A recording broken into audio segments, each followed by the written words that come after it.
Now, some interesting thing. After creating dashboards and after analyzing data in a dashboard format, there are certain other things which we can do with data, and we can do something called trend analysis with data.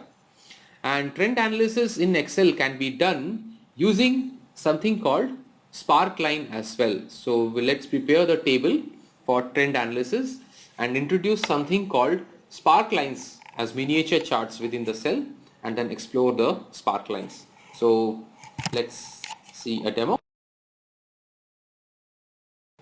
So this is a plain and simple Excel file, but it is actually a part of a big data. So if you scroll down, you can see there are almost around 83,000 records in this particular data sheet.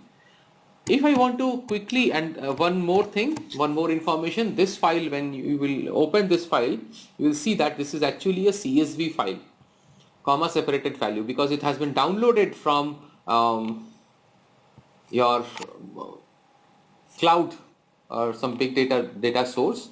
So it comes as a format of a CSV, but we wanted to demonstrate some details based on this data, so that's why we thought we will just put it in this particular video.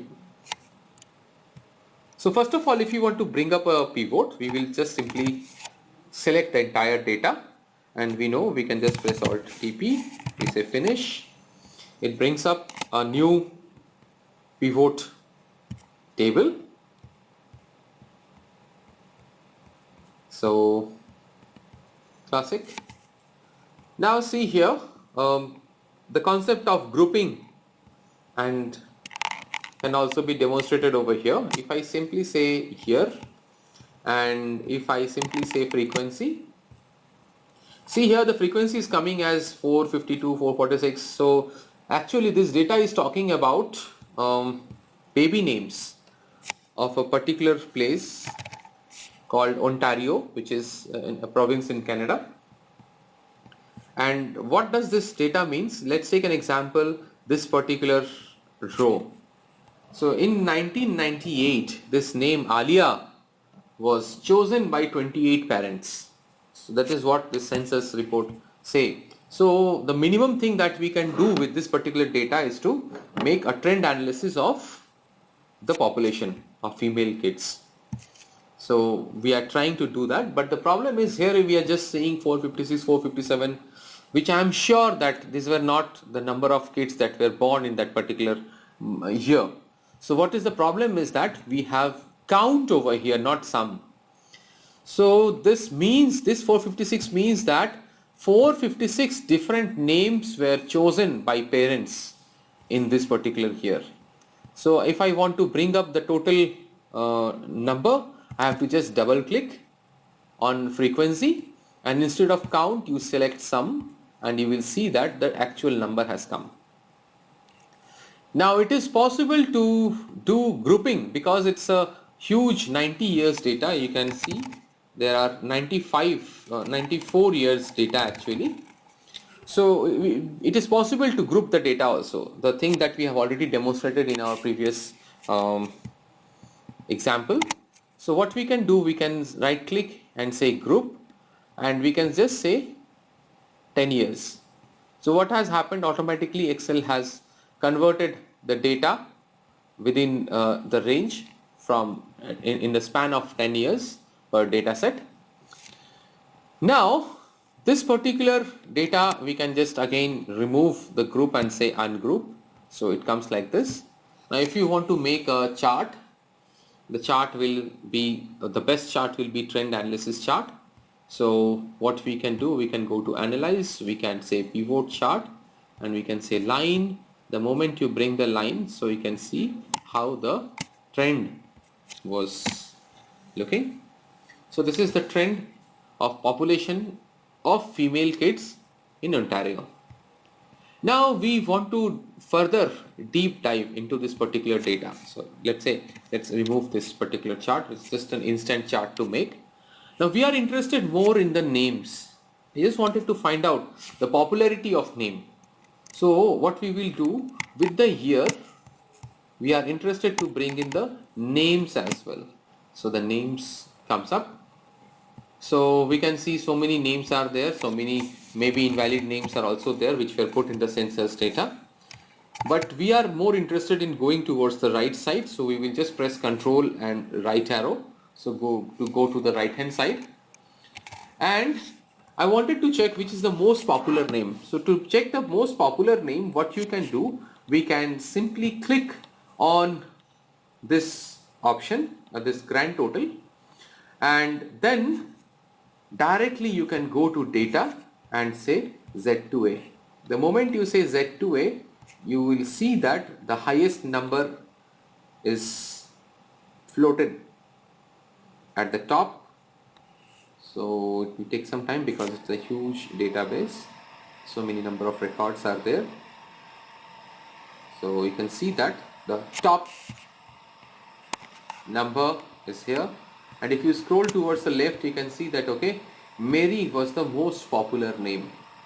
Similarly, we had Mary, Jennifer, Margaret. These were the names that were used. But I'm more curious to know something about this Jennifer. Jennifer was not there since the beginning, so this name was not used. However, it was able to capture the third position. So I'm now interested to see the trend. How is the trend of these names are looking like? So to do any kind of trend analysis, I took this data because we had so many, like 94 years of data, so we could do a very good trend analysis.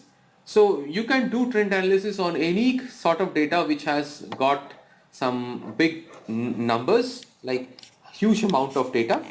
So I want to do some trend analysis, so I don't require the pivot anymore. So what I will do, I will just select the entire sheet from here, just clicking on this particular corner, say Control C, and I will remove it by saying values. So I will just remove the pivot so that it will be faster. I can move around like this. Now here I am interested in the top 10 or 15 names like this, let's say till Barbara, Linda Barbara. And I want to see the trend analysis. So what I will do, we will increase the height, and here we are in the process of inserting some charts within the cells. So that's why I am making some space for those incoming new charts. So what we will do here is we click here and then go to insert, and besides your charts you see something called spark lines here. So if you click on this spark line, by default it takes the location, and then what you can do, you can click on the last cell, and from your keyboard press Ctrl and Shift and press left arrow. It selects the entire data, but I don't want Mary to be there. So I keep my Shift key pressed and I press the right arrow. So now what happens, the entire data is selected. Now simply I need to just press enter or click on OK. If you scroll towards your right, you will see a small chart has been added to this particular cell. This is actually known as a spark line. So with the spark line, you can see the trend. You can actually do some kind of analysis work as well to do some trend analysis. Suppose you want to check which is the highest point and which is the lowest point. You can go to design and say high point, low point, like this. You can map. However, you can also, let's say this is a line and it is not visible properly. What you can do, you can simply take a column option. So this is how it will look like. However, let's say if your analysis is done on or some for any other reason you want to remove this spark line, if you press delete, nothing will happen.